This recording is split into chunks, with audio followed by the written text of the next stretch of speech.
غزوہ ہند ایک ایسی خطرناک جنگ ہے جس کے بعد مسلمان نہ صرف ہندوستان بلکہ اس کے آس پاس کے تمام علاقوں پر حکومت کریں گے۔ 27 مئی 2023 کو بھارت وزیر اعظم نریندر مودی نے کے نئے پارلیمنٹ ہاؤس کا افتتاح کیا، جہاں ایک نقشہ آویزاں کیا۔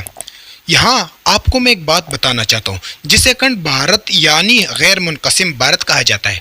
اس نقشے میں پاکستان سمیت وہ تمام علاقے شامل ہیں جو 1947 میں بھارت سے الگ ہوئے تھے۔ اس نقشے کے ذریعے یہ پیغام دیا جا رہا ہے کہ بھارت ان علاقوں کو دوبارہ اپنے قبضے میں لینا چاہتا ہے۔ اب سوال یہ پیدا ہوتا ہے کہ پورے بر صغیر کا کس قبضہ ہوگا، یعنی ہندو کا یا مسلمان کا؟ رسول اللہ صلی اللہ علیہ وسلم نے فرمایا، تم میں سے ایک جماعت ضرور ہندوستان سے جنگ کرے گی، اللہ تعالیٰ ان مجاہدین کو فتح عطا فرمائے گا، وہ ہندو کے بادشاہوں کو زنجیروں میں جکڑ کر لائیں گے، اور جو اس جنگ میں شریک ہوگا اللہ اس کے گناہ معاف فرما دے گا۔ حضرت ابو ہریرہ رضی اللہ تعالیٰ عنہ نے کہا، اگر یہ جنگ میری زندگی میں ہوئی تو میں اپنے سارے مال و اسباب بیچ کر اس جنگ میں شامل ہو جاؤں گا، اور جب ہم فتح یاب ہو کر واپس آئیں گے شام میں حضرت عیسیٰ علیہ السلام آسمان سے نزول کی خبر ملے گی۔ ابو ہریرہ رضی اللہ تعالیٰ عنہ نے فرمایا کہ میں اس وقت چاہوں گا کہ جلدی سے حضرت عیسیٰ علیہ السلام کے پاس پہنچوں اور انہیں بتاؤں کہ میں حضور علیہ السلام کا صحابی ہوں۔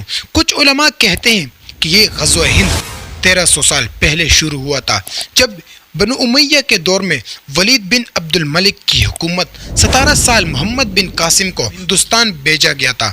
یاد رکھیں، محمد بن قاسم نے راجہ داہر کوتی اور حجاج بن یوسف نے اپنے بھتیجے شکست دی اور سندھ کو اسلامی سلطنت میں شامل کیا، لیکن زیادہ تر علماء کہتے ہیں کہ یہ غزوہ ہند نہیں تھی، کیونکہ احادیث کے مطابق یہ جنگ آخری زمانے میں امام مہدی کے دور میں ہوگی، جب پورے بر صغیر پر ہندو کی حکومت ہوگی اور مسلمان ایک بڑی جنگ کے بعد اسے فتح کریں گے۔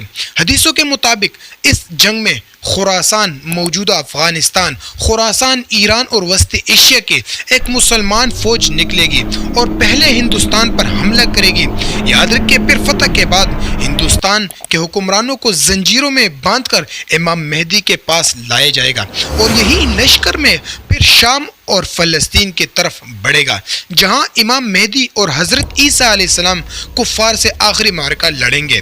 یعنی واضح ہے کہ غزوہ ہند صرف پاکستان اور بھارت کے درمیان جنگ نہیں ہوگی، بلکہ یہ اس وقت ہوگی جب دنیا بھر میں مسلمانوں پر ظلم اپنی انتہا کو پہنچ چکا ہوگا۔ لیکن یاد رکھیے، تب امام مہدی ظاہر ہوں گے اور دو بڑی جنگیں لڑیں گے، ایک غزوہ ہند اور دوسری ملحمۃ الکبریٰ یعنی آخری عالمی جنگ۔ ان دونوں فتوحات کے بعد دنیا میں مسلمانوں کی حکومت قائم ہوگی اور امن بحال ہوگا۔ لیکن ادھر بھارت میں بھی ہندو شدت پسند جماعتیں اکھنڈ بھارت کا خوب دیکھ رہی ہے۔